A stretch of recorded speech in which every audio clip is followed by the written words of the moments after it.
Welcome to episode number 305 of Destination Linux. Destination Linux is a video podcast from the Tux Digital Network. If you're new to the show, Destination Linux is a podcast perfect for all experience levels. Whether you're brand new to open source or a guru of sudo, this is the podcast for you. My name is Jill. I'm Michael. And I'm Ryan. And on this week's fabulous episode of Destination Linux, we go through our favorite and most impactful Linux moments of 2022. Woohoo! Then we discuss the amazing and glorious Kdenlive and some exciting updates that are out now. Plus, we have our tips, tricks, and software picks. All this and more coming up right now on Destination Linux to keep those penguins marching.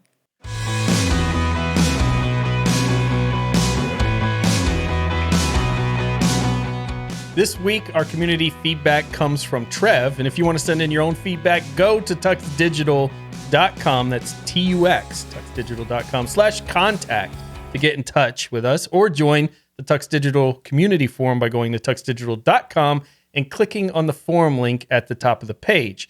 Trev says, hello, thank you so much for the show. I have some follow-up remarks regarding some of Ryan's banter on IDEs that I think are worth bringing up. Why is it always me that gets singled out here? Like, if anybody makes a comment, and I could tell just by the beginning of this, of course, I put it in the show, so I already read it and know what it's going to say. But I could just tell from that opener that it's going to be negative. As soon as they say my name, it's going to be some negative thing. If it starts with Michael or Jill, always good. Starts with Ryan, it's going to be some negative thing. Not always. For Jill, yes, always, Yeah, always good. For me, it's probably 50-50. For Ryan, usually negative. Usually negative, 100%. All right, so they go on to say, tone gets lost in text. So I want to say in plain text that the spirit of this email is not intended to be harsh. See? Which means it will be. It's intended to be fun and hopefully insightful. Well, I didn't have any fun in reading this because there's not one compliment in the whole thing at all. There was no fun, zero fun. I score this 0 fun comment. All right, on why would anyone use Vim? It's our Silver Surfers XYZ IDE is better. He's quoting there. I don't remember saying it was only for Silver Surfers, but there was a Silver Surfer reference in that episode. Yeah, so It was a joke on it about it because it's like an old editor, just like Emacs. Yeah, it'd be the same thing. You could just say Emacs is for Silver Surfers too, because they're both around the same time. Yeah. But they go on to say maybe, but the numbers in the survey don't lie.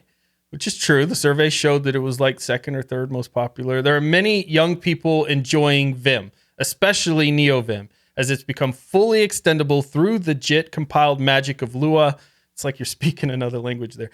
In a way, NeoVim has all of the strengths of Vim and Emacs with fewer compromises and drawbacks. Over the time, NeoVim will only get more and more ridiculously powerful. Before we can move on, I just want to say, like, this is not intended to be harsh or anything, but you're talking about how, many young people are enjoying Vim. And I just wanted to say, obviously, again, this is not going to be harsh, but you're using the word enjoying. And maybe like using could be true, but that survey, the status doesn't really say enjoying, right? It just says Trev, you need a rebuttal email now. See, but he'll get a nice email back for that.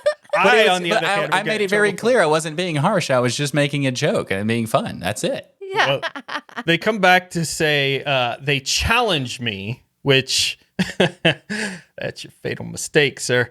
They challenge me. If you cannot see the usefulness of NeoVim, then explore it in earnest. You don't have to use the editor to find this stuff out. Just look for NeoVim on YouTube and get your butt blown away by the likes of the Primogen and TJ DeVries. And NeoVim is lightweight, blazingly fast, and could rival Sublime Text in a large file performance.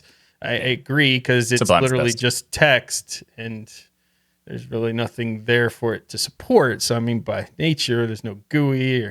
NeoVim kind of has like a GUI thing, certain versions. That's true, but also Sublime Text is best.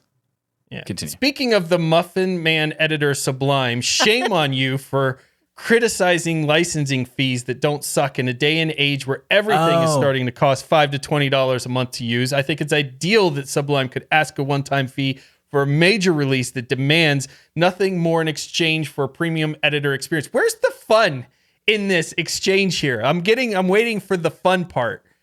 that he mentioned earlier. No, Sublime is not open source or free as in beer, but is open source adjacent with its plugin community. It also comes with first-class language server support and paid people to make it better. If you think you're not paying to use VS Code, think again. You are the product. Copilot is evidence of that. Keep that hot garbage off my machine. I've given all these editors many days of exploration, and I use Emacs, by the way. Much love. Well, I ain't feeling the love at all. Okay, see, I think I No understand love. why you're not feeling the love. I get it, Ryan, but I just want to point out that I am feeling the love because they talked about how Sublime is fantastic, and because I am the fan of muffins. I think I'm Muffin Man. So I even have like a nickname, like a superhero, and I like it. So I think I feel love a little bit, and also I agree that Sublime Text is not that expensive, and you also don't When's the have last to time pay you paid for it. Every year it comes out a new major version. I pay for it every when's year. the last time you paid for it? Last major version, because I haven't updated, because you know me, I don't update. There's a new major version. I'm pretty sure it's out. I don't know. And Trev, I am a Silver Surfer who uses Vim, but I was using it as a young person as well, so I count. All right, so this is just a pile on Ryan Day. Got it. No, Ryan, we're not, Feeling the love. you shouldn't be taking it this way. You should be. This is a fun and hopeful conversation, is what this is supposed to be. So listen, I accept your challenge. I have got NeoVim running on my machine, and then I looked at it and sighed and was like, God, why? Seriously, that was my reaction as I then looked for tutorials of what the heck I'm supposed to do with the very weird intro screen it has and everything else. But I will take the challenge in earnest. I will try. It's not like I can't use Vim. I can actually exit Vim. Yes, 10, that 15 proves minutes. that he is an expert. Yeah. That So he can I exit can Vim. exit it out there. But you know what? It just, the keys Go in don't WQ, make people. sense. I'm not sure it's ever going to click with me. Like HJKL and things to move around. Like there's nothing else that does that. It's not intuitive. There's no like words that I can associate with HJKL to make it make sense of which is moving left and right and up and down. It's just not something that I really want to, but since you challenged me, I will, and I guarantee you I'll come to the same conclusion that Sublime Text is better. Yes, I agree. Sublime Text is better. But the thing about NeoVim that a lot of people, when they first start using it, this is true for Vim and Emacs. It's true for all of the terminal-based text editors. When you first start using any of them, it's going to be painful, because you got to get used to the workflow, and there's also customizations and configurations you can do like an insane amount. And then most of the time, when I hear people who are like Vim or NeoVim or Emacs fans, they have like this very complicated configuration that's exclusive to their workflow. Yes. And then in that situation, it makes sense why they would like those. My preference of Sublime Text is that I can install it, do the Ryan method of default as king, and just use it. So that's why I like Sublime. And also I Sublime is innovative in a lot of ways too.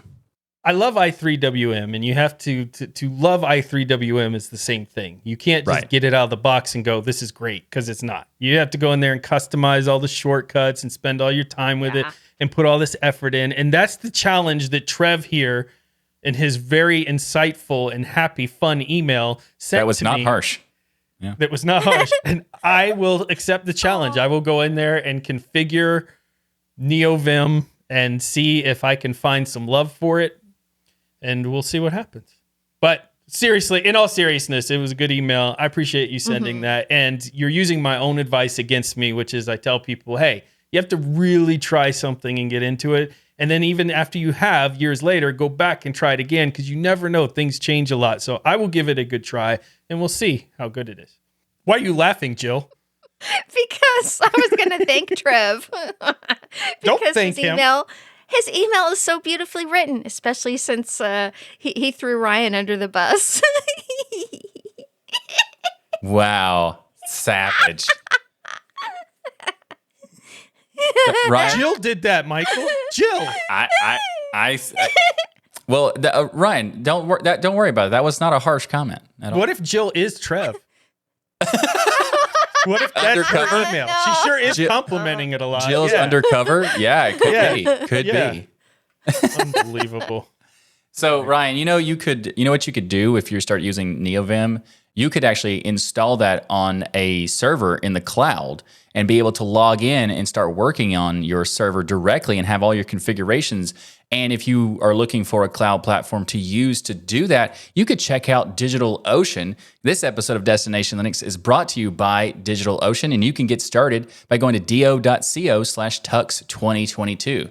You know, cloud computing can be, let's say, complex, but standing up a reliable, affordable cloud infrastructure really doesn't have to be. And thanks to DigitalOcean, you can get set up with it and running on their awesome cloud platform quickly and easily. And DigitalOcean, you can enjoy a comprehensive portfolio of compute, storage, database, and networking products that put your cloud infrastructure in capable hands so you and your teams can get back to doing what matters most, building world-changing apps that grow your business. Also, DigitalOcean has predictable pricing, robust product documentation, and services that developers love. For example, I love the DigitalOcean Marketplace, not that I'm a developer, but I love the Marketplace specifically because I'm not a developer, because you can find all sorts of great software that you can easily set up quickly and just simply with a few clicks. It's just awesome. So also you get support at every stage of growth, where you have a team of one person, like, you know, just yourself, or a team of thousands of people. With DigitalOcean, you can get growing with their simple, powerful cloud computing. And as a listener of the Destination Linux podcast and a member of the Tux Digital community, you can get started for free. In fact, it's better than free, because DigitalOcean is giving you a $100 60-day free credit when you go to do.co/tux2022. That's do.co/tux2022. We want to thank DigitalOcean for sponsoring this episode of Destination Linux. So this week, we're going to talk about our favorite and most impactful Linux and open source happenings of 2022. 2022 wasn't a great year. I don't Not think exactly. many people will look back and say 2022 was a great year. But it had some positive things. It wasn't totally harsh. It was somewhat fun and insightful. There was some stuff there. Linux and open source, though, was immune to all the other things in 2022 that weren't so fun. So I wanted to look back at some of these amazing things, because we got to take some time to appreciate how far we've come. And the very beginning of my list is Steam Deck. Absolutely, Ryan. That's a good one. Gaming has been a barrier for Linux since I've been involved. I don't know, 5-6 years. Someone go count out there in my 30 days of Linux journey, but somewhere around there. And gaming has always been that thing people would leave comments on and say, yeah, I would switch to Linux, or I dual boot because of gaming and Linux is bad. Yeah. But it's not 100%. We're not at the goal line. We're not at the finish line. We're not like Argentina that just won the World Cup with gaming yet. Oh, what a reference. Oh, good one. Thank you. Good one, Ryan. So it's not as there yet, but it's closer than it's ever been.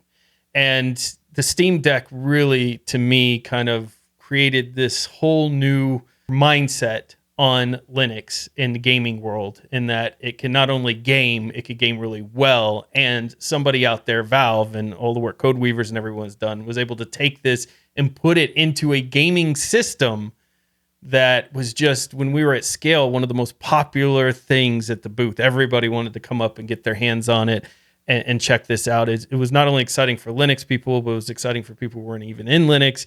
And to me, even if you're not a gamer, you have to appreciate the fact of how popular gaming is and how impactful this is. So the Steam Deck, I mean, what a game changer for Linux this year. I think it's fantastic. Lord Gaben. Yeah. The fact that they chose to make it a console is even like just a genius decision. Because if they tried to be competing on the same level as like a PC gamer and with the full expectation, they would have a lot harder to go, you know, as far as the mountain to climb. But with the game console approach, people, like, there was even people specifically pointing out on like reviews about the Steam Deck that they are treating it like it's an Xbox or a PlayStation. So that, 100%. You know, there are different, there are some games that are available, some games are not, and you get what the platform has. And I think that was such a great move that proved that if you look at it from that perspective, it's a fantastic console. And it's already proven to the entire mainstream that the gaming on Linux is viable and awesome too. And it's also Lord Gaben. This is his evolution of the Steam machine. Yeah. So in Linux, we finally got our Steam machine with the Steam Deck. And it's even more impressive because they made it a console. But it's also a Linux computer, and it's a great first computer for new people coming to Linux. A great Linux experience. Yeah, that is awesome. because there are people who are using the Steam Deck. It's not its intent, but there are people who are using it as their full-time computer.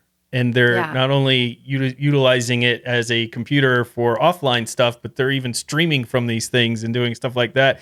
It's just crazy, the power, but the price point, too, that this came out at. When you look at all of these other options of other companies now who are trying to kind of get a portable gaming console out there, it's just the fact that he came in at such a strong price point at a time when everybody else is gouging and the prices are so ridiculously high on everything else, to me was amazing too. So it just allowed it to get in more people's hands because of that starting price point too. So that to me was a big deal. We've talked about it a lot this year, and for good reason. It means a lot to Linux, and it means a lot of people coming to Linux. Also, Windows 11 certainly sent us a lot of customers. But Asahi Linux is another thing that to me just blew me away this year. Typically, I'm not one of those people that get really excited about like, hey, I put Linux on a PS4 or put Linux on a Wii and things like that. I think it's interesting. It's cool. I love that we hack everything. Don't get me wrong. It's just not something that I'm super excited to go take my Nintendo Wii or whatever and put Linux on it. But Asahi Linux is an amazing accomplishment that even Linus Torvalds uses his M1 Mac to utilize. I think he created his own custom version, but it was from the work started from Asahi Linux at the very least. And this work has absolutely inspired so many other distros, like Fedora has a version of this and others, that to get this Linux ecosystem working well in an ARM world. And to me, this isn't just about getting it on Mac, which, by the way, this is an M1 Mac with Asahi Linux on it here behind me, which Michael runs KDE. Nice. So you'll be happy to know that. When you turn it on, I instantly noticed the wallpaper is a plasma wallpaper. Fantastic. Well done. Yes. Good choice. But the Asahi Linux project is such an impressive project. And you were talking about getting stuff onto different platforms like the PlayStation and everything. And the developer for the Asahi Linux, Hector Martin, is known for doing just that and putting in effort over the years of getting it on the PlayStation and it's a lot of other things. So when it was announced that he was working on Asahi Linux, I thought, oh, this is going to be great because this is going to be a very critical thing that we need. And I was more kind of worried how long it would take because it does seem like a massive task to do. And the speed of which it has happened is so impressive that I just wanted to point that out because it's only been maybe a year and a half or so where it's actually a viable platform to use on that hardware now. Like that is crazy good. And I'm so surprised in a good way and impressed that it's being done that quickly, and also that the M2 support is very similar in the M1 because Apple made it where it was they were very similar in the architecture, so that's good on Apple. That actually hurt me a little bit to say, so just for those who know. But it's awesome because it meant that the work that the Asahi Linux project did for M1 is compatible to M2, and I think that's just great. And the what you said about making it compatible with ARM is another factor because a lot of that work is being ported to other work for ARM, and that is that's one of the best things about open source. And the Asahi Linux project, when it was first announced, people were like, "Why do we care about MacBooks and Apple's new stuff? Like, we shouldn't care about that." And I was not one of those people, just to be clear. And I think this is a great example of once it came to fruition of what they were wanting to do, you see all the value that is going much wider than just the MacBook and that ecosystem because of all the work that's been done on the ARM project from the ARM side of things. Yeah, it's been amazing to see what, Mercan and the progress on the port has been. And also Asahi Lina just recently had a big breakthrough of full GPU support with the Mesa stack. I've got that was amazing. Yoo-hoo! Yeah. I enabled that yesterday, in fact, and that's an amazing accomplishment to get the graphics stack working there and Vulkan coming, right? And so now you're going to be able to use the full power of this in a Linux world. But again, being able to utilize the same things we've learned. Think about it like this. Remember how I mentioned earlier that the PS4 and getting stuff working on the Wii wasn't exciting to me? But that was kind of a lack of vision because probably without all of that hacking experience, that dev may not have been able to do what they accomplished here Right. with the M1 Mac. Absolutely. So all Makes of sense. that stuff that wasn't interesting to me per se led to this, which then this could lead to having ARM devices that are coming out from Dell and other manufacturers in which we can utilize what we learn here over there. And so it's this, even if the Apple thing is no interest to you, that's okay. This is experience that's going to go a long way in the Linux world potentially.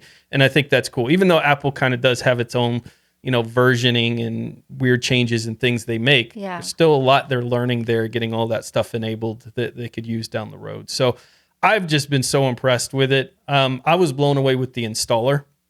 The installer is just absolutely fantastic that they made. You basically run a curl command and then it talks you through automatically resizing your drive and installing it. I was going to set aside like a whole day to get this working, and it like took 15, 20 minutes to That's get awesome. Asahi Awesome, Ryan. Linux installed in there. It's just, they did it so well. The whole project is just done by really brilliant minds. I'd love to have them on the show to talk about the work they do. And then I just want to make sure everyone understands that the first two biggest things that happened in 2022 were all Arch based. All right, you can go on. Well, before we move on, I just want to comment on that one thing. The biggest things in Ryan's opinion is, let's just specify. We're not officially stating that the entire year. I mean, is just I'm these- officially a part of the show, and I just officially stated it, so I feel like it's an official statement that came from the show. You want to know something really awesome, Michael, that I just found out? That I knew Neil, one of our patrons, had contributed also on the Pseudo Show, which you need to go check out. But I knew he contributed to working some of the Fedora stuff, but he just mentioned that he contributes with Asahi Linux too, which is pretty Nice. awesome. That's awesome. So awesome work, everyone who works on that project. Just genius. And that's also a fantastic transition because we need to talk about Fedora, because Fedora has been doing a lot of great stuff Kick butt. like even in the past couple of years, but this year was also really big for Fedora becoming more popular than it ever has been. And also like all the innovation stuff that's coming from the Fedora side, like all the work that went into Pipewire and the mass adoption that Pipewire is having now. I would have liked it to see it happen earlier to some projects, right? But this year, it has been adopted pretty much everywhere.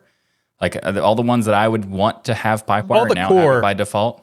Yeah, all the core distros have it, I would say. Yeah, so that's awesome. And there's also more attention in the Btrfs and Wayland realm thanks to Fedora and all that effort that they're doing. So I think this is, a fantastic example of a project that has been around for a while and getting everything situated as they have over the years. Because there was a period of time where Fedora was kind of like, oh, this is going to be good. It has so much potential. I wouldn't touch it in the past. Yeah. Exactly. There's a lot of people who had that opinion, and now once going back and checking it out, they realize it has become a fantastic experience. And this year, it's gotten even better. So this is a perfect example of what I was talking about, of going back to things. When I first got into Linux and everyone was telling me all these different distros to try out, I did Arch, I did OpenSUSE, I did all this, and I did Fedora one time, and I was like, this is the worst experience of a distro out of everything. Like, I preferred Arch over Fedora. The Arch install process I'm talking about specifically. What? Like, Fedora was just broken. It was broken everywhere. It didn't make sense to me. Like, as a new Linux person, I thought this is just the absolute worst experience. And when I compare that today, where I would put Fedora as one of the best experiences you can have in Linux, like the work that team has done to make it new user friendly. I'm not saying it's a new user distro yet, but make it new user friendly and just simplify things is it's just one of the highlights, I think, in Linux to show you how quickly the tables can turn in something. Yeah. And not only is it progressive, but it's stable. So Yes. that's nice. It's not rolling, but it is, it updates frequently and is stable. Yeah. So it's really become the bellwether of the Linux industry that other major distros are following. Yeah, even a lot of distros are making like derivatives of it now these days. Yeah. Which is really good. Like Amazon Linux is based on Fedora and things like that. Yes. And then there's also the fact that you were talking about how it's becoming, it's not only is it becoming a better platform to use, it's also improving the platform of Linux. Because for those who don't know, a lot of stuff comes from the Fedora/Red Hat team. Like Pipewire was created in that ecosystem and is now becoming a critical piece for everyone. And once they start using Pipewire and realizing how good it is, then there's, everybody wants to have it and there's no looking back. As soon as I tried Pipewire the first time, it was like mind blowing. And I didn't want to use a distro if it didn't have it. And now seeing so many distros now having Pipewire is so great. And I just wanted to, I know I've said Pipewire many times, but I just wanted to point out that it's not just because Fedora has it, it's also because the Fedora team and the Red Hat team created it and has benefited the entire ecosystem with it. No, it's nice to hear you say something other than KDE. It's nice to hear you say KDE is amazing. So, also speaking of which, this year KDE has released a couple of versions of Plasma and a lot of their applications, and I'm just a big fan. And we're going to be talking about a particular application later in the show, which I'm excited about. So, thanks for bringing that up about KDE, Ryan. Should have never kicked that off. But you know what? You know what really is exciting is Linux powers the cloud. There's even a T-shirt out there that's like a sun saying, how are clouds made or something like that, or what are clouds made by, formed by? What are clouds made of? Yeah, Linux. Ryan has Linux. that Yeah, shirt. there you go. Yeah. I do have that shirt. Someone bought it for me. Yeah. It was really nice. So, there's memes created off it and everything, but it's so true. And the cloud has grown like we never expected. At least some people probably expected it, but I sure didn't expect it to take off like this. A Gartner forecast puts 2022 at about $490.3 billion for end user spending on the cloud, which is just incredible, and Linux powers almost all of that.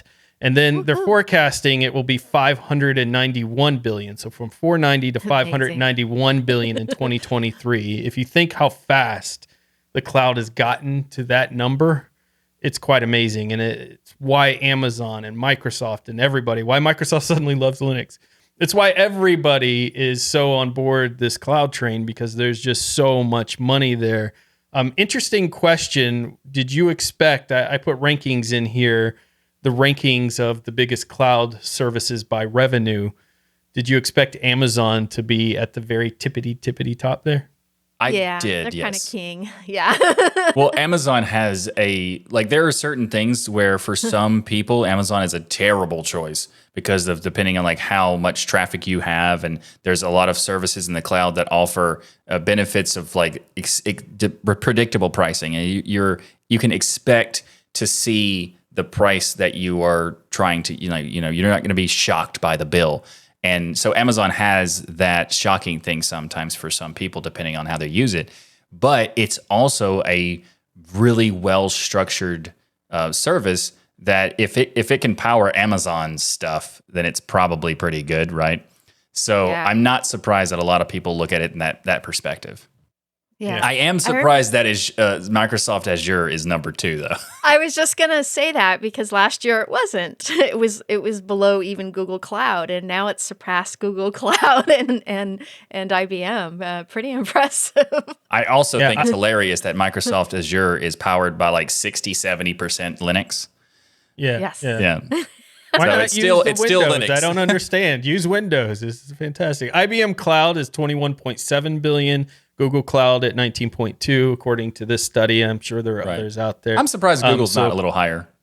Yeah, me too. Me too. And Alibaba Cloud at 12 billion. That was, I didn't realize they had gone up so high. Yeah, that's surprising. Although I would like to say it is a fun word to say, Alibaba. Yes, it is. Well, look, I think it's amazing that Linux is powering this entire revolution of the cloud. And that to me is something we should be really excited about. And obviously this year was big for the cloud. Next year is going to be even bigger at 591 billion. So expect a lot of Linux work, a lot of people getting into Linux, excited about Linux, wanting to learn Linux for the first time, whether they're developers, whether they're wanting to do career changes, whether they're in school, everything's going towards the cloud. And if you want to learn the cloud, you need to learn Linux, and that's pretty awesome for us. Yes, that is awesome. Yeah, and another one of my favorite things that happened this year is the popularity of RISC-V. Finally! Yeah. Oh, yeah. Yay! And, speaking on the work of Mercan and Asahi Lina on the Apple M1 and M2 chips, that is helping to contribute to the RISC-V development. And That's awesome. RISC-V is actually an open instruction set architecture, starting to really heat up, and that makes so many of us in the open source community really, really excited. All the way from the work that Pine 64 is doing to bring consumer level RISC-V boards to the market. And of course, to the work Canonical and other open source developers are doing to prepare their software to work with RISC-V. And, Ubuntu is available now on Sci-Fi's Unmatched and Unleashed, Allwinner's Neza D1, Star5's Vision 5, and Cypede's several of their boards, Nice. including the Lychee RV. That's really cool. So- I knew it was Yeah. it was available on the Sci-Fi stuff. I didn't know it was so many, but Yeah. that's fantastic. And also a lot of other distros are making it work for like RISC-V hardware to some degree. Absolutely. And that is awesome because RISC-V is a platform that people in the open source world have been wanting to see grow and become a viable piece of hardware for years. And we're at that point where it does feel like we've passed the corner. Like the holidays are right around the corner, Ryan. So that RISC-V is also right around Finally, the corner. that's true. Finally, that's true. Yeah. So I think it's really great that this is happening, and I was kind of expecting it to take a little bit longer, and to see how much it's progressed just from this year alone is how awesome. quickly. Well, I think companies Yeah. are starting to realize the damage that Apple is doing. I did a video on this recently you can check out, where I'm checking out a Lenovo laptop and comparing it against an Apple laptop. And I know people get mad when you do those comparisons. They already left comments on my video. But the reality is, when you look at what this ARM device is capable of doing and you compare it to x86 today, it's really sad and pathetic. Where we're at. x86 is just frankly behind. When I can get 24 hours of battery life on a laptop that I can leave for weeks, by the way, and then without having a plug in it, and then lift up the lid and it still have 70-80% of its battery life. And then you look at the power they were able to put into this, where I can use DaVinci Resolve on this and be able to pump out 4K 60 frame per second videos on this little device that costs $800, and you compare that to an x86 laptop, which would struggle in there in the amount of heat and noise and everything else. We've got to do something. Yeah. And I think RISC-V is one of the answers that are out there. It provides high performance per watt for battery operated devices. It's very efficient, and they can do a lot of things to really compete. And what also amazes me is this was also created by IBM. How many amazing technologies have started with IBM, by the way? Nearly all of them, it seems like. Also, at some I'm pretty point, sure- IBM was involved in it, especially in Pretty the sure 70s and 80s. OpenAI is also apart from IBM. I think so. And the amount of stuff that IBM has done over the years, it's kind of funny how many people are not fans of IBM because it's a big company. But there's also so much value that some of these big companies provide, and you would be surprised for how long they've been doing and how open source is a critical piece to so many companies that you might not expect it to be. And I remember back in the day, it was a long time ago, maybe 2002, 2003, I think, there was a period where IBM did a Super Bowl ad for Linux. And that was cool. It was a terrible ad, but it was cool that they did it. A lot of white background in those commercials. a lot of nonsensical randomness, and at the very end it said Linux. Well, at least that part's there. well, RISC, or it actually stands for Reduced Instruction Set Computer. As Ryan was saying, provides high performance per watt for battery operated devices where, energy efficiency is key. And RISC-V, the beauty of it is the only open source RISC standard, since RISC was developed back for the IBM 801 project in the late 1970s. Yep.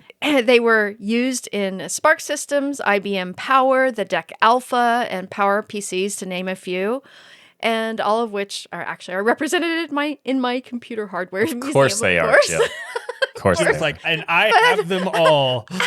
But look how long it's taken for us to get open source RISC. But we're here, and it's happening quickly.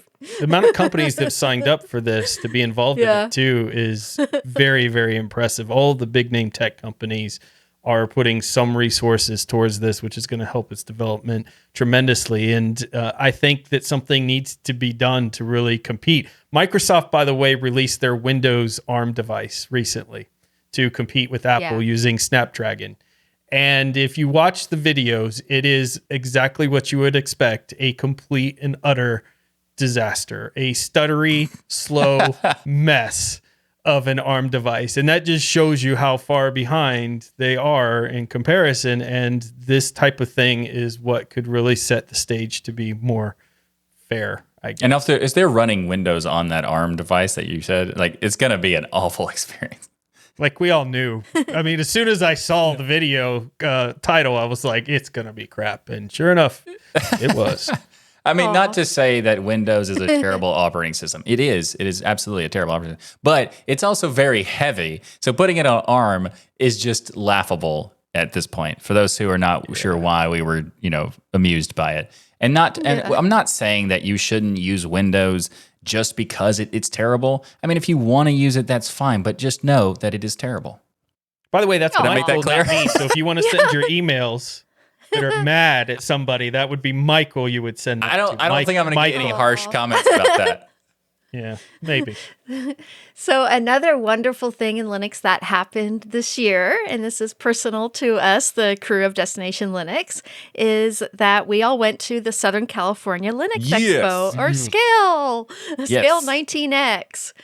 Now, I've been to all of them, but these boys, it was their first time. It was our first time, but also, and not only that, it was great for Ryan and I to meet Jill. Yeah. And in addition to going to Scale, so like Scale was great, but the highlight was Jill. Yeah, yes. I got Meeting to Jill hug is Michael the highlight. and Ryan, and I got to go squeak. we got to hear that in person, which, if you're wondering, is just as cute in person as it is on the video. And if you're curious, are we like this in person as we are on the show? The answer to that is yes. Yes, and absolutely. If you went to Scale, you would see that like completely clearly. And there's also some videos that I've been doing. I'm working on a vlog that I was supposed to release like months ago. It'll never come out. We'll see. So the next version, the next Scale, it was actually happening before a full year. That's going to be happening in March of 2023. So I will 100% have 2022 out before that one happens, so that I can have. What a commitment!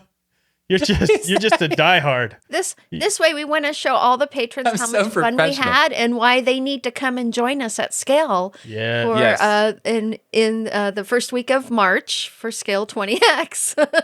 Yeah, 100%. it's gonna be a fantastic, and also the 20th.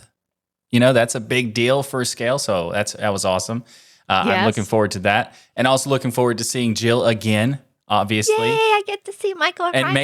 maybe, Ryan, we can go to Disneyland. Yes, you can. And Jill's like a VIP there, too. So, we get the red carpet rolled out for us. Mickey Mouse personally takes us on a tour right here. Actually, I'm going this afternoon as well after I go to the airport and pick up family. I'm not surprised. Nice, not surprised. Yeah. In fact, we know what we're going to do. We're going to have to do a video, like a live stream or like some kind of vlog or something, that when we're there and we accomplish the task of the big task of doing all the awesome stuff, like maybe I'll do a talk at the Scale. Who knows? Not sure yet. Yeah. But maybe. And once we accomplish it, we could turn to each other and say, like, what are we going to do now? We're going to Disneyland. Yeah.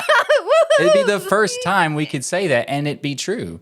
And How excited Jill gets over things. That's That's so wonderful. I love having her a part of the show. That's one of my highlights of 2022. Jill's still a part of the show. Yes, Ubuntu agreed. Summit, Michael. You also went to Yes, I Ubuntu did. Summit, which was awesome. So we got to travel a little bit in 2022, and I think that's been exciting. So I got to go to Europe for the Ubuntu Summit, and that was awesome.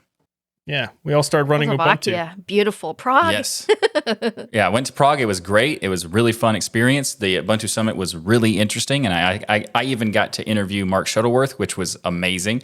And we also all started running Ubuntu, like Ryan said. Yeah. And Michael did an amazing I'm running talk Ubuntu, on marketing obviously. in Linux. Yes, that was fun. Yeah. I mean, I think I can improve it on the next time I do that talk, if I do it to talk again. But it was great. It's actually going to be uploaded pretty soon on the Ubuntu On Air channel for those who are interested in checking it out. But I wanted to point out that these kinds of conferences and events and things like that are really important, and I think they're critical because you get to meet so many awesome people that you maybe know virtually for a long time or like only in chat rooms and stuff like that. And meeting people in person, it might not seem like it's that important to do, but just doing it one time, you can see the value of it. And now that we're doing these events, I can't wait for the next one. That's awesome. Now, the other exciting news of 2022, perhaps the biggest news, is everything that happened with NeoVim. That is just in good fun, people. That's not being harsh. Michael, so what are some of the things you wanted to bring up that happened in 2022? Well, I would like to talk about the open source security improvements that has been happening. Like open source security has become such a huge thing this year. Now, the reason it became a big thing is because last year there was a lot of security issues, but this is fantastic that there's so much effort in the community. There's companies, there's even governments that are working on improving the open source security. And I think that is a fantastic turn of events, because there's so many projects that are in the open source world that are critical pieces that had one, maybe two people actually working on it in their spare time that massive companies were making millions of dollars off of, and they were getting no attention. And then a security issue pops up and they're like, how could you let this happen? And like, because it's one person, people. And that's Right. why. And they can't run it. They can't stare at the code all day, especially when it's not even their job. And this has been changing. There's even an XKCD comic about this problem. And this has been changing this year. And I think that's just fantastic.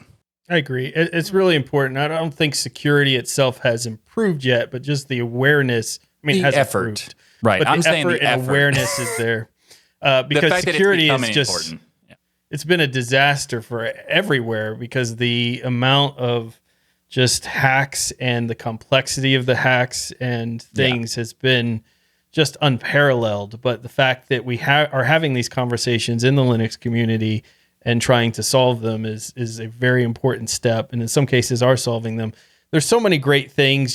2023 is going to be a good year. I keep saying that every year since 2020, but I really think 2023 is going to be a good it's year. gonna be- Yeah. I think it's going to be very hard for 2023 to be bad. Don't as challenge bad. it. We'll I'm be not- like no, no. Godzilla will be coming out of the ocean, and I'm not challenging it. I just want to say it's very unlikely. Let's put it there. It's unlikely that it'll be bad as 2020. So I think there's things to look hope. forward to. But well, also universal something. packages. I mean, can Yes. we talk about universal packages? Oh, yeah. They went from like this little niche thing to really Now exploding. it's on the Steam Deck. And now, like, I look for packages as a flat pack before I even look in the repository. Like, to me, that mental change alone Yeah. Yes. really represents something of the fact that it's really come so far that it's easier for me to just get the flat pack version than to do anything else. I prefer I think it. that's a fantastic point. I wasn't even. I've seen like so many people, adopt Flatpak in their distro or start using Flatpak as the way they distribute software, and that has been awesome. But the point you made about how it's becoming just the default thing that people look Yeah. for first, I didn't even realize that that had been my thing until you said that. I go to the FlatHub and I search to see if there's a Flatpak first, and then if there's not, I figure out there's another solution or not. That is something that is like a very critical, what's the mass adoption type of thing, or like what's the critical mass? There you go. Critical mass. Yeah. That happening is so important. And also, I think it's great that so many distributions are not only supporting Flatpak, but having Flatpak by default, and even having the FlatHub by default, making it so easy to get access. Or in the case of some distros where Kubuntu, for example, if you want to have access to the FlatHub, you just click a button and you're done. And that's it. Yeah. It's like, hey, do you want FlatHub? Yes, please. Great. Of course. That's awesome. Like they can make it where you can have access super easy. And by the way, did I mention I use Kubuntu? The KDE version. You failed to mention that. Huh. Oh yeah. I also use Fedora KDE. I just want to make sure that people know that I like KDE. If it's not clear right now. And by the way, clear spell with a K, of course. Yeah. Well, I've been enjoying System 76's Pop! OS, and it's going to be based on the Rusty goodness pretty soon. Yes, the Cosmic Desktop that they're working on is really cool. That they're basing it on Rust, especially since Rust is becoming so popular in general, especially and like the Rust programming code being used in the Linux kernel now as well, and maybe even more so in the future. I think that's very, it's very impressive that all this stuff is happening in such a short period of time, and that 1 year. There's so much stuff to talk about. We can't really fit it all in the show unless we make the show like 2 hours long. Yeah. So we had to pick and choose. We're on track to do if we keep going. So let me close it out by saying this. These are some of the things we found amazing, and I'm sure some of you are biting your tongues like, why aren't you talking about X? And go ahead and leave that in the comments or go on our community forum and tell us what you are excited about in 2022. There's probably a lot of people who are excited about very different things. If you're a developer or in a different profession, you may be excited about things that we didn't get to cover here, didn't have time to cover. So let us know. Yeah, let us know in the comments. Be sure to make it fun and hopefully insightful and not harsh. Yes. So, Michael, you mentioned security being a really important thing that happened in 2022. And I can't help but think about that there is a password manager out there that was very popular for a while that's had multiple security breaches in the same year happening. And that's why we don't recommend that one. We don't recommend that one. Bitwarden. Just to make it clear, people, that's not who we're talking about. We keep telling you all to go to Bitwarden, and you ain't listening. You're stuck on that other one that keeps having breaches and stuff. I'm not just going to go unnamed right now, but go to bitwarden.com/TUX, and you want to use that URL so they know we sent you. It's bitwarden.com/TUX. Bitwarden is a password manager that allows you to have peace of mind knowing that your online accounts are secure. Bitwarden provides you the tools to store all your passwords in a secured vault, auto-generate those passwords and usernames for you, and even automatically fill them in so you don't have to. You don't have to remember all of those complicated passwords, each one being different for every single website if you're doing things right, because Bitwarden handles that for you. You can access your data across all your devices, web browsers, mobile apps, desktop applications, even the command line if you need it, maybe even NeoVim. You could probably pull it up maybe in NeoVim. There might be an extension. We'll find out. Bitwarden seals and encrypts your private data with end-to-end encryption before it ever leaves your device, so you know you're the only person with access to your data. Go to bitwarden.com/tux to get started. It's absolutely free. And I mean free. You don't have to put in credit cards or any of that stuff. It's free. But they have a $10 a year premium account. Per year. Absolutely amazing deal. That's per year, not per week, per month, but per year. $10. You get a gigabyte encrypted file storage, 2-step login with YubiKey, U2F, and Duo, Vault Health Reports, Bitwarden Authenticator, priority customer support, and so much more. Listen, just do it right now. Go to bitwarden.com/tux. Make this your default password manager. You'll love it. And thanks to Bitwarden for sponsoring this episode of Destination Linux. So, speaking of projects that have made a huge impact in 2022, let's talk about some KDE related stuff, because I don't think we've spent enough time this episode talking about what KDE. Happened? Who wrote this? I know, right? This was actually Ryan's idea to put this in the show. As the KDE fanboy that everybody knows that I am, I just want to point out I did not put it in the show. It was Ryan's decision. I completely approve of this decision, but it was still Ryan's decision. So Send your emails. Make sure that they're fun and insightful. Kdenlive, by the way, is what we're talking about. And it is a fantastic video editor. And in my opinion, is one of the best, if not the best, open source video editors available. And this week, Kdenlive 22.12 released with a new version and has over 350 commits. And there's a lot of major improvements in this. There's the new guides doc, giving you the ability to easily seek, search, sort, and filter by category or text. Okay, for those who don't know what guides are in Kdenlive, it's when you're editing something in the timeline, you can hit G and it will add a guide to your timeline. And you can start changing the text and just basically having a jump point to easily get to that section. So you can go from one end to the other. With a shortcut, you can go to the parts of different clips and just go clip to clip to clip with a shortcut. But the guides are so much important that a lot of people don't use them because you can specify an exact point in the timeline that you want to remember to go back to or guide yourself back to. And the reason I'm bringing this up is because guides in Kdenlive are great, but they historically have not been easy to navigate. And this new feature makes it easy to navigate in a fantastic way that integrates with keyboard navigation, and also it's just easy. And having the search functionality and the being able to sort those, like by default you only had alphabetical sort. Now you have so many more options. Like, I'm so excited for this release of Kdenlive. If it's not clear, I'm a fan. I use Kdenlive to edit this show. So, Yes. Every new version of Kdenlive, I tend to be excited. This is a project too that has come so far from when I started in amazing. Linux to now. Like, Kdenlive's always been one of the most important pieces of software from a consumer standpoint in Linux. This was another thing people would constantly comment on my videos when I was switching to Linux is you don't have a good video editor. You can't edit videos. You don't have Adobe products and those type of things, the Adobe Premiere for editing. And Kdenlive at that time truly was like, it wasn't in the same leagues. Yeah, it wasn't in the same league. Yeah. It crashed a lot. It was good. You could get things done, but it was miserable at the same time. Like all of the... It was good and miserable. That's what you're saying. Yes. It had the starting foundation where you knew, hey, this thing could be amazing, but it just hadn't all come together yet. It hadn't glued together. And now I feel like Kdenlive is finally at the point where it's all come together. So we have that strong foundation, and now like there's trust. I don't get fearful to hit save every 5 seconds anymore because Kdenlive has a great autosave feature and things like that, and losing your work and stuff is not an issue.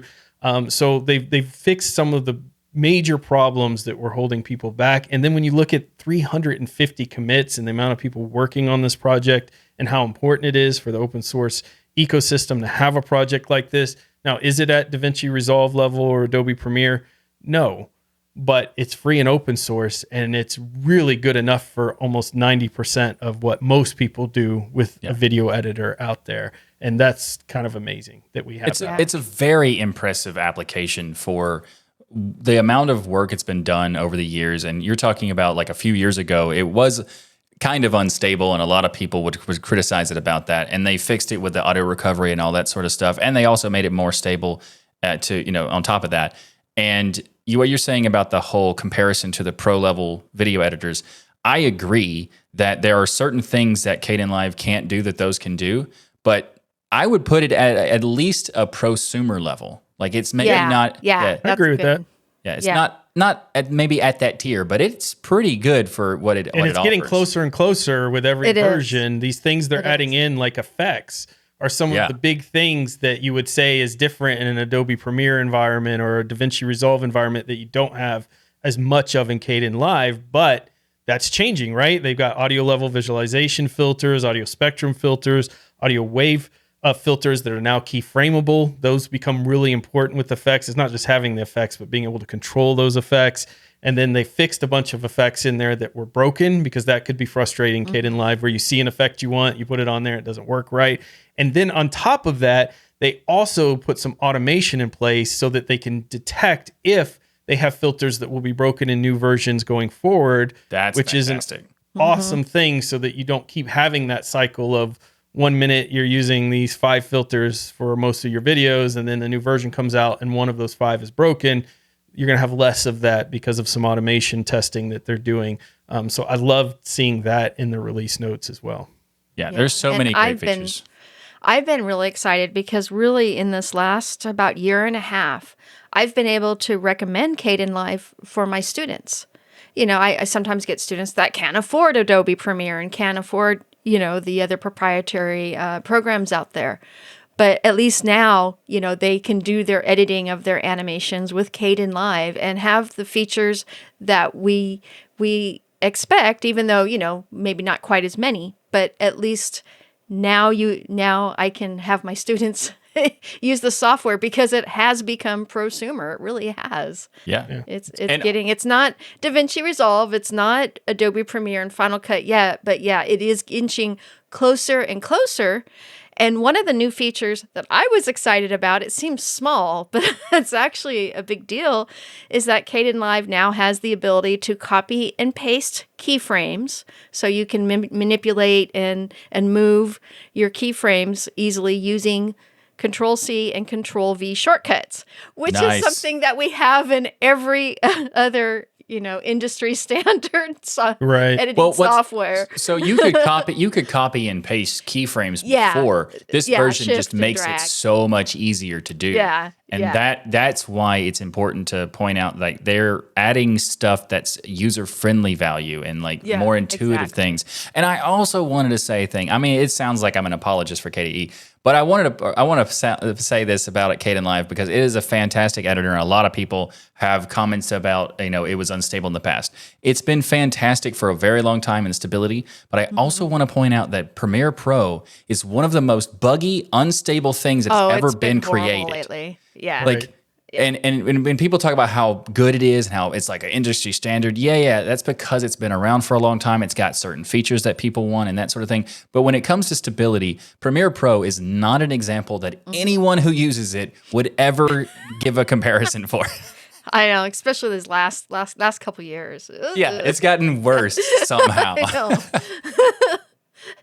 I've actually told my students, if they're using Adobe products, go use After Effects to do your editing. Yeah. Well, Kdenlive.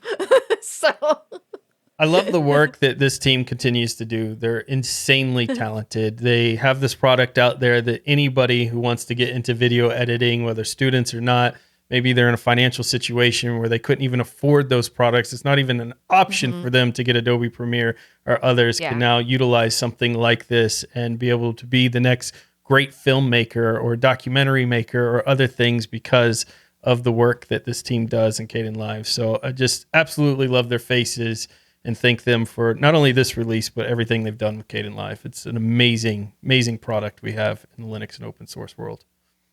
Jill, I'm so excited for you to talk about gaming because I'm hoping I get you to curse during this episode. Oh. What's the name of the game, Jill?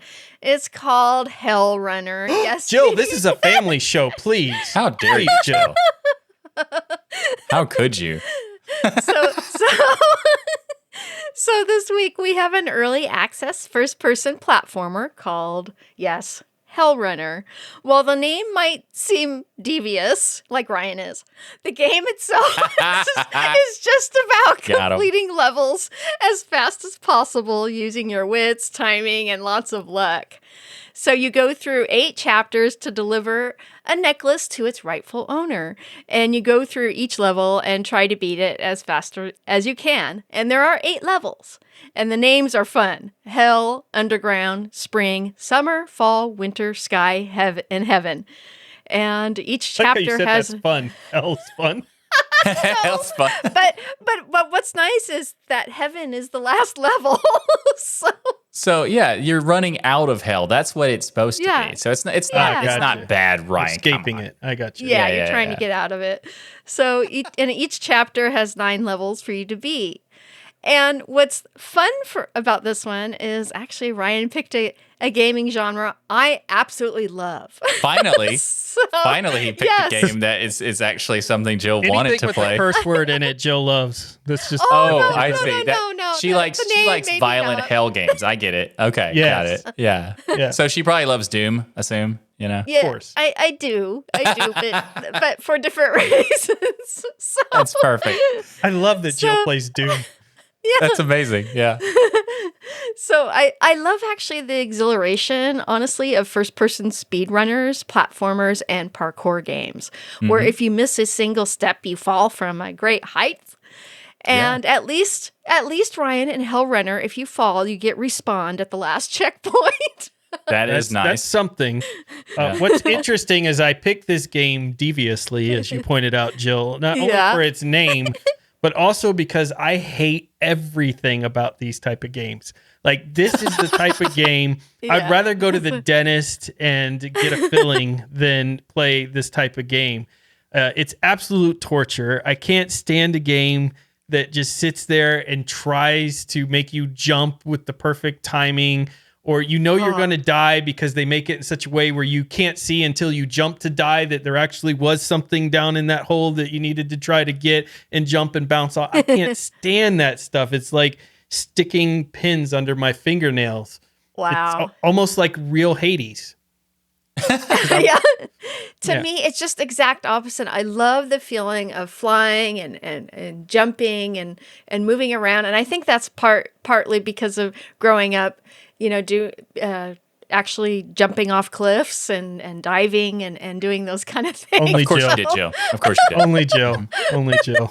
I assume you also did parkour, and A that. little bit, yeah. Yep, that makes And sense. skateboarding, of course. Of course Me you and did. Michael are known for that too, Jill. We We're are like known for parkour. completely Yes. danger zone here. Yes, we are extreme. Like we should be in X Games. That's how good we are at all these So adventurous. various. I can't believe I'm alive. I just Yeah, I mean the amount of like crazy like hell running we've put our bodies stunts. through. Yeah. I jumped Like- off the stairs, the bottom two before you get to the floor. I just jumped over those today. No, you didn't. Yes, I did. I Oh didn't my even goodness. You, Yep. I mean, you shouldn't be like shouldn't even be flexing here. that much. Like you're just going above and beyond at this point, Ryan. Okay, so Yeah, so we for know what everybody you who can, let's get back to the show because I know if we keep going and talking about our parkour skills, they're going to be wanting us to make a demo Show reel them. and store. Yeah. Yeah. So this game is kind of funny that you mentioned how Ryan that you don't like these kinds of games. So when Ryan has a pick that he is excited about, Jill is like, "Well, okay, I'll try it." And now that Ryan hates this game, Jill loves it. That's so funny. This is Jill's troll show this week. I feel Yeah. like this is her finishing out the year, getting us back. Payback. Getting you back in this case. I tried to Aw. get her with this game. I thought, oh yeah, I'm gonna really make Jill not like this game, and she's like, I love it. I love it. So what are you gonna do? Actually, this game reminds me of one of my favorite games called CM, Speedrunners from Hell. It's got a similar I'm gonna atmosphere. learn something and about it's Jill here. The runners. Oh, I like love there's a these theme. kind of games. Platformers, 3D flying, and parkour. And you can buy Hellrunner for only $5.99 on Steam, and it's well worth it. It bothered Ryan, so that makes it worth it. That That's means worth you'll its money probably right there. like it. I'm probably gonna get a ton of videos people send to me of them playing this game. Like, I love it, Ryan. And all of them will be fun and insightful. Yeah, exactly. Our software spotlight this week is Laverna. While I'm a Standard Notes junkie, that's my go-to. It's one of my favorite apps is Standard Notes. Laverna is a pretty cool option if you're looking for something more simplistic. It's a note-taking app that is fully open source. It uses Dropbox or remote storage to sync your notes across your devices. It requires no registration, which is awesome. And it has code highlighting, task lists, import and export features. You can do key bindings and shortcuts and use Markdown, which every note taker should just be standard Markdown because that's the 100%. bar. We got Markdown and then there's everything else. Yes. Markdown's the best. So they have Markdown support, and that's why Agreed. I made it on the list, of course. And they're working on an app for Android right now. You can enjoy it on Linux, Windows, or Mac OS. And of course, via your mobile browser at the moment, your mobile browser at the moment until they get the app working there. Yeah, I really enjoyed. I used the web interface of the program, and it worked really well. And what I liked about it is that even though it's open source, it has a lot more features than most of the open source ones that support Markdown out there.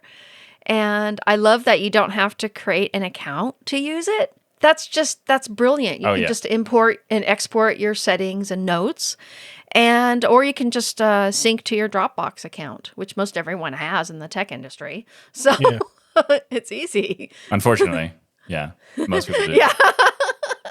But this is really cool, and I think this is a great spotlight to cover, because these kinds of apps, there's a lot of these kinds of apps, and I always want to look for a modern style editor that has just makes it simple to be able to take notes and organize them, and of course have Markdown support, and that is a critical piece. So I agree with Ryan finally on something, that Markdown is a fantastic method of making notes. So have you checked out NeoVim? NeoVim supports Markdown and could be a note-taking app for you. Yeah. I'll have to earnestly check that out for sure. Okay, cool. Now let's move on to the tip of the week. Unfortunately, data breaches are happening so often. Many of us are probably becoming numb to, or even jaded about hearing about them. However, it's important to protect yourself and try to stay in the know. That's why our tip of this week is going to be talking about Have I Been Pwned?, which is a website to check to see if you have been pwned or not. And for those who don't know what pwned means, it's PWNED, to clarify. This is a way to say that you have been hacked or owned. Hijacked. But where does the pwn come from? I'm not really sure. I think it's a typo originally, that people were trying to type owned and then just put pwned and thought it was funny and they just kept it. That's a guess. I have no idea. If you have the information, let us know. I would be interested. We don't really care. Or I'm interested. I'm not really dedicated to the interest of it, but you're right there. But I am interested a little bit. So feel free, if you do know, and you don't have to look it up, to put it in the comments. And, it could be fun and insightful, actually. Oh, I know just a little bit. Of course you do, Jill. We were using it in the BBS years in the 80s, and it used to be spelled P0WNED. Naturally. Oh. So, yeah. Someone in our chat was saying it came from Counter-Strike. So BBS predates Counter-Strike. So Jill wins. BBS apparently. You know what? Yeah, it did become very popular in Counter-Strike. Yeah, that was what launched it. All right. So if anybody has any counterpoints they would like to talk about pwned, feel free to send us comments. So haveibeenpwned.com is a way to check if your phone number or your email address has been involved in any data breaches. So it allows you to make sure that you can check. Let me give you all a preview. If you have a phone number or an email address, it has been owned. Yes, so, it's probably in there. Yes, it's very highly. And if you have an email address or a phone number that you have used in more than 10 places, it's probably in there. Unless it's a landline. If you have a landline, it's probably not been pwned. But the cool thing is, I have been pwned actually shows you not just that you've been pwned, but where. Yeah, where and who and all the details. I love all the details. That's a great point of what you just made, Ryan. But I thought when you said that, you're like, the great thing about this is that I have been pwned. And I was like, is that the end of the sentence? I have been. That's true. Like I use this service, and I love that it tells you the sites, though, that were a part of the data breach. Important. Because what I found is that some of the sites that my email was involved in the data breach were sites that I hadn't used in forever. And so it kind of gave me some insight into some of the sites that I had created accounts for a decade ago and forgotten about. And then they become, but the thing is that when people don't use something like Bitwarden, what happens is they utilize the same password everywhere. So that site from 10 years ago is not going to affect me because I use Bitwarden. But for somebody else who uses that same password and has been for the last 10 years, that site gets pwned. Then their bank account uses the exact same password that site, because they've been using the same. Most people do that. I would say A lot of probably people fair do to that. say most people are using the same password across all of their platforms. And they're using the same username. Bitwarden allows you to rotate both of those. It's not an ad thing, but it's really not meant to be an ad thing. It's just smart to use something like that in these cases, because that's why they're important. The tip of the week is just to give you a tip in certain cases. I think this is a good one. A lot of people are not aware that this site exists to be able to check. And I have checked my stuff, and yes, I have been been pwned in the past. But because my passwords are all different, and also be sure to use two-factor authentication or 2FA to make it even more secure. And also not your text message. Don't do that. Get an actual two-factor app, because it's a lot better, SIM a lot swapping. more. Yeah. So there's a lot of reasons why you wouldn't want to do it. But have I been pwned? Well, you shouldn't freak out necessarily, because you're probably going to be in the list. But it is worth knowing that you're in the list and what accounts or what websites put you in the list, so you can first change the password on that account, delete the account because the website got breached and they didn't tell you or anything, some of that. Or, just for peace of mind that you can go in and fix it if you want to. And There you go. again, be sure to not use the same password over and over. And based on the fact that the latest update for the most popular passwords is still password, and 1, 2, 3, 4, We got a lot of work to do in the we community. got a lot of work to do. Not our community necessarily. No. just Just community at large. the computer users and the Our phone community is users. smart. They all use Bitwarden. Yeah. Exactly. All right. So And for if you some don't, events, you should.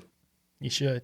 For some events out there, Argentina, congratulations on winning the World Cup. I finally get Wow. to say it. Yes. Yes. Also, congratulations to all the countries. France, everybody did amazing. What an amazing World Cup out there. And in celebration, and also because of Christmas and other stuff, we won't be here next year. We'll be here next year. Next week. We won't be here next week. That's We'll be more here accurate. next year. Yeah, we definitely We'll be here be following next year. up right after next We're week. celebrating so hard, we're taking a year off of the World Cup. No, because we'll be the here. World Cup was so good that we're going to not do the show again. So no show for Christmas. So enjoy your time or holidays, whatever you celebrate. Enjoy your time with your family and friends during that time. And then we also have a couple of summits. We have the Creative Freedom Summit that's coming up, and they have some talks that you can register for if you want to become a part of this. This is a free online event that's all about teaching and promoting open source creative tools. Topics will range from learning the ropes, discussing value of owning your own workflow, and talks are going from January 17th through the 19th on there. We'll have the link in the show notes. So Hans hooked us up this week with some more events. Scale is a big deal. We're going to be there at Scale this year, and you could go check out. We'll have a link in the show notes for all the dates and events for speakers and other things. And of course, getting tickets to come join us. Then we have FOSS Asia, which has a CFP closing on January 22nd with a conference April 13th through the 15th. This would be an online conference you can go check out, which would be very cool to join as well. And there are all kinds of amazing events that are coming up in 2023. So plan your vacation accordingly. Start now, get all your vacations set up so you can attend as many as possible. As Michael mentioned earlier in the show, there's amazing events, and meeting people in person really does make a huge difference. Also build your network of people you know out there. So a big thank you to each and every one of you for supporting us by watching or listening to Destination Linux. However you do it, we love your faces. We're here every Sunday at 1 p.m. Eastern live at tuxdigital.com/live. And the best part, everyone is invited to watch the recording of Destination Linux each and every week. You get to see all of Michael's mistakes. Like, he originally did the events section. It was terrible. He messed it all up. But you get to see that live. You're going to see the edited version where I fix it all and do the run through the events. But if you were here live, you would see Michael mess it up. That's the advantage of being here live. Come join us. We can't wait to see you in the chat. It's interesting you say that, Ryan, because you realize I'm the editor, right? And I have the power over what is in the show and what is not. So think about that. Okay, I'll think about that next time. Burn. Let that marinate, sir. We also have our glorious patrons with us, and if you become a patron, you get a lot of awesome, fun, and insightful perks. You like unedited versions of the show. You can join us in the patron-only post show that happens every week after the live show in our 60,000 square foot virtual stadium. And you can go to tuxdigital.com/contribute to sign up and become a patron. And like we said before, there's a whole new system for the patrons. So if you are a patron of another show on the network, you can now be a part of everything all at once in one single patronage. And by going to tuxdigital.com/contribute, you become a patron not only to Destination Linux, also This Week in Linux, and everything else on the network, including the network itself. So do that, and you get a lot of tons of extra stuff that I don't even remember all of it because it's so much of it. It's the World Cup of patrons. It is, except for the fact that I think that in some people's opinion, that might be a bad thing. Oh. Well, okay, no, it's the World Cup, just not the FIFA part. Like you take that part out. Yeah. It's the skybox for the World Cup. Exactly. Yeah. There you go. The show is like the World Cup of podcasts. And the becoming a patron is the skybox. Exactly. That makes total Finally sense. cleared it up. Yep. Yeah. So also you can go to the Tux Digital store by going to tuxdigital.com/store and picking up all kinds of great swag like the Linux 91 shirt and hat that we're sporting here on the show. Also that 33% more Jill. We have t-shirts, hoodies, mugs, stickers, coasters, so much great stuff. Diapers, everything. Not that. Oh. I do have a shower curtain. Shower We curtains. do have a shower curtain, sure. Yeah. With Michael's tuxdigital.com/store. face. You can get a shower curtain with Michael's face on. That is not a thing. What else would you want in your life? I mean, amazing. That is not a thing, but maybe we could, we Make could it do a like thing, we could do like a special item, like an event that only happens because of the World Cup, and then we could have it where our faces shower curtain. Yeah, it's a shower curtain of our faces doing the see no evil thing. So one of us is closing our eyes, the other one's doing this. Yeah, exactly. Yes. Like we could do something like that. I don't know. Everyone would have one of those in their house. Who would? Exactly. Yeah. I'm just brainstorming right here, people. And make sure to check out all the incredible shows here on Tux Digital. We have the Pseudo Show, This Week in Linux, the DOS Geek channel, Linux Out Loud, Hardware Addicts, GameSphere, and our virtual Linux user group, Linux Saloon, which I participated in last night. We did a Christmas special, and Nate did such a beautiful job picking the topics and open source Christmassy apps and games. Yeah. You get extra time with Jill if you show up to Linux Saloon. That right there, Exactly. biggest sales point ever. You can actually talk to Jill if you show up to Linux Saloon. There you go. That's the value. I'd pay for that. But Yeah, it's exactly. Aw. But there's also Linux Saloon happens every week. It is a lot of fun. There's even a whole Linux Saloon crew that shows up every week, and it's a lot of great conversations. Though it is worth noting, there's not going to be a Christmas one or a New Year's one. So if you are curious about joining Linux Saloon, there's been a couple weeks where they're not going to do an episode because of the holidays and that sort of thing. So we'll have it listed on the website when it's coming back out. What happened? And also Holidays are right around the corner, folks. they're right around the corner. Right Isn't it around the corner. fantastic? Literally Ryan? next week. Yeah. Next Sunday. Ryan, don't you appreciate how accurate that is now? That you can actually eventually say I was going to that? be right. I'm like a broken clock. Eventually, I was For right. those who don't know, for some reason, I don't even remember what the context was or why you said it, but for some reason in June, he was like, the holidays are right around the corner. Like, what? Listen, I start preparing early. Yes. You got to get your gifts in early. You see the cost of things, they keep going up. June was That's the time true. to prepare. That's if true. you were Yeah. listening to me Yes. then, I saved you a bunch of money. You're welcome. They were right around the corner. That's a fair point. Just getting it out of the way as soon as possible is a good idea. Aw. So everybody have a great week and have a happy holidays next week. And remember that the journey itself is just as important as the destination. Thanks, everyone. Love you. Argentina, World Cup winners. We'll see you next week. No, we won't. All right. We won't see you next week. We'll see you some other time. We'll see you later. We'll see you on the week after, January 1st, because we said, unlike Ryan, who said we're not going to be here next year, we are going to be here next year starting on the first day of the year. So while I just messed up, Potatoes, potatoes. I just wanted to make you pointed out how I just messed up. I was like, I just want to remind everyone that Ryan did a few minutes ago. Michael actually is. We will be here next week. Just Michael alone. He is going to live stream his Christmas with everybody. Okay, so, just to be clear, that is not true. I will not be. Michael's going to share his holiday spirit with everyone on Sunday at 1 p.m. Where he will live stream himself opening gifts he bought for himself. No, that's not true. Although I'm kind of tempted. I'm tempted now. Wouldn't that be awesome? That would be an amazing stream. I'm kind of tempted, like, oh my goodness, what could this be that I wrapped myself in? If you could set up an Amazon wish list, Michael, if you could set up an Amazon wish list and then we all from the community buy something from it, like low cost items, and then come Christmas, you stream yourself opening whatever we buy you on that Amazon wish list, because that doesn't give your address out when you make the wish list and buy it just sends it, and then you open it live on stuff. Would be amazing. I think imagine that would be the dumb crap we would send to you. Like, I've got 5 things off the top of my head that I just can't wait to send. But if it has to be on the wish list, that means it's something that I'm putting there, right? Okay, so it wouldn't be. Give me control of the wish list, and then I add things on there that people can buy for. Oh, I see. So it's a wish list that you wish for me to have, and I dread. Yes. Okay. Okay. That sounds more like a fun stream. Yeah.